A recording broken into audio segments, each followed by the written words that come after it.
नमस्कार, naturopathy healthy रेसिपीजमध्ये तुमचं स्वागत आहे. तर आता उन्हाळा चालू झालेला आहे आणि उन्हाळ्यामध्ये गरमी खूप होते. तुम्हाला पण उन्हाळ्याचा त्रास होतो का? मग आज मी तुमच्यासाठी एक नैसर्गिक ड्रिंक आणला आहे, तो म्हणजे आंब्याचा पन्हा.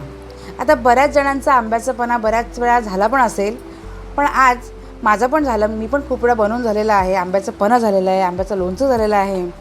पण रेकॉर्डिंगला जरा वेळ कमी होता, त्यामुळे रेकॉर्डिंग झाली नाही आहे आणि मला तुम्हाला बेनिफिट्स सांगायचे आहेत. म्हणून आज मी बनवत आहे आंब्याचा पन्हा, कारण आज मला निवांत वेळ आहे आणि आंब्याचा पन्हा पण माझ्याकडे संपलेला आहे, त्यामुळे मी आज पन्हा बनवत आहे. आणि आपल्या चॅनलवर तुम्हाला नेहमीच हेल्दी रेसिपीज तसेच नॅचरोपॅथीच्या हेल्दी टिप्स मिळणार आहेत आणि मिळत आहेत. तर आजही तुम्हाला मी पन्हाचे काही बेनिफिट्स सांगणार आहे आणि ड्रॉबॅकही सांगणार आहे. तर पन्हा बनवण्यासाठी मी घेतलेले आहेत आंबे. आमच्या आईने आज आंबे आणलेले आहेत. नंतर यासाठी मला लागणार आहे गूळ. नंतर मी यात जिरे पावडर, थोडंसं मिरी, काळं मीठ आणि हिमालयन पिंक मीठ याचा वापर करणार आहे.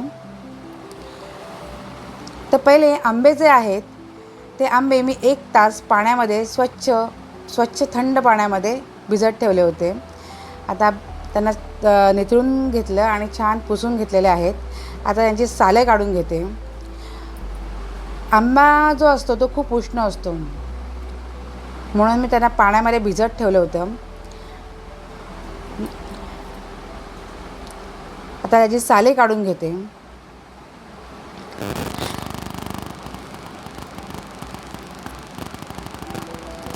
आंब्याचं पन्हा करताना काही जण डायरेक्ट पण उकडतात त्यांना, पण मला ही पद्धत सोपी वाटते. ते उकडून मग पुन्हा पिळायचं त्यांना, ते जरा मला आवडत नाही, त्यामुळे मी असंच करते. सालं काढून घ्यायची आणि मग छान तुकडे करून घ्यायचे. त्यातलं काय कडक पाड असेल, त्यातली कोळी वगैरे जे असेल ते काढून घ्यायची आणि त्यांना उकळत ठेवायचं. आता आंब्याचा पन्हा मी 2-3 प्रकारचा करते. म्हणजे आता मी मागच्या वेळेस बनवला होता, त्यात मी टाकलेली वेलची, जायफळची पावडर, गूळ, थोडंसं केसर पण होतं माझ्याकडे, ते पण टाकलं होतं. आता आज जो पन्हा बनवते तर त्याच्यामध्ये मी टाकणार आहे गूळ आणि थोडंसं जिरे पावडर आणि थोडंसं मिरी आणि मीठ. तर गेल्या वेळेस मीठ पण टाकलं होतं. आता ह्या ज्या काचऱ्या केलेल्या आहेत त्या उकडत ठेवते. उकळून झालेल्या आहेत.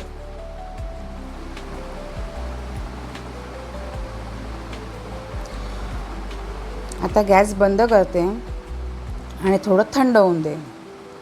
थंड झालं का मिक्सरच्या भांड्यातून ते ग्राइंड करून घेते. आता थंड झालेलं आहे. थंड झालं का आता मी त्यात मिक्सरच्या भांड्यात घेतलेलं आहे.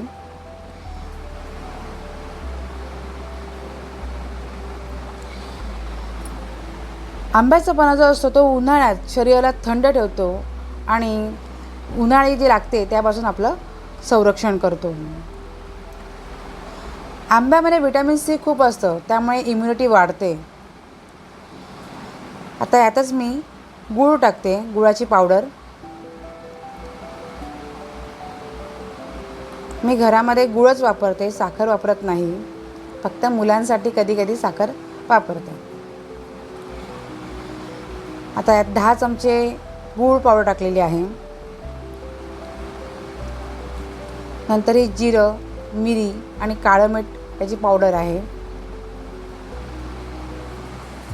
आणि हा हिमालयन पिंक सॉल्ट.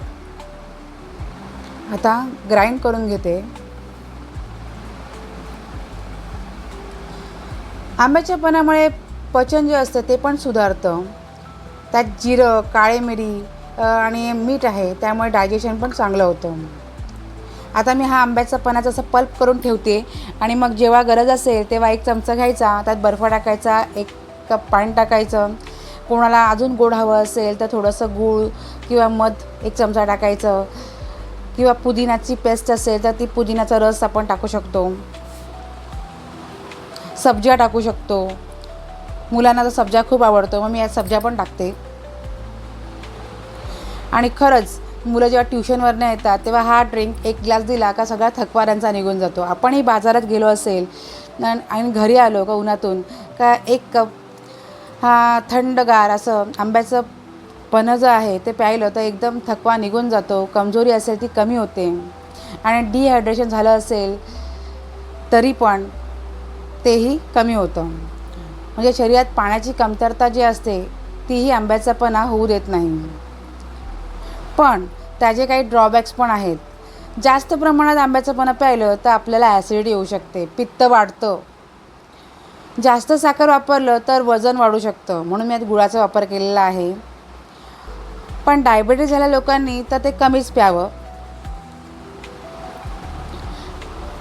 आणि आंब्याचं पन्हं जो आहे ते म्हणजे 11-12च्या वेळेस 10-11-12 सकाळी किंवा दुपारी 4-5 ह्या टायमाला प्यायलं तर खूप चांगलं असतं. आता हा पल्प जो आहे ते मी एका काचेच्या भांड्यामध्ये, काचेच्या डब्यामध्ये भरून ठेवते आणि जेव्हा गरज असेल तेव्हा आंब्याचं पन्हं बनवून देते. नेहमी सिट्रिक कुठला पण पदार्थ असेल तो काचेच्या भांड्यात ठेवावा.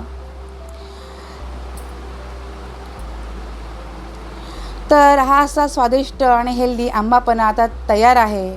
तुम्ही ट्राय करा आणि व्हिडिओ आवडला असेल तर लाईक करा, शेअर करा आणि सबस्क्राईब करायला विसरू नका आणि इतरांनाही शेअर करा. थँक्यू.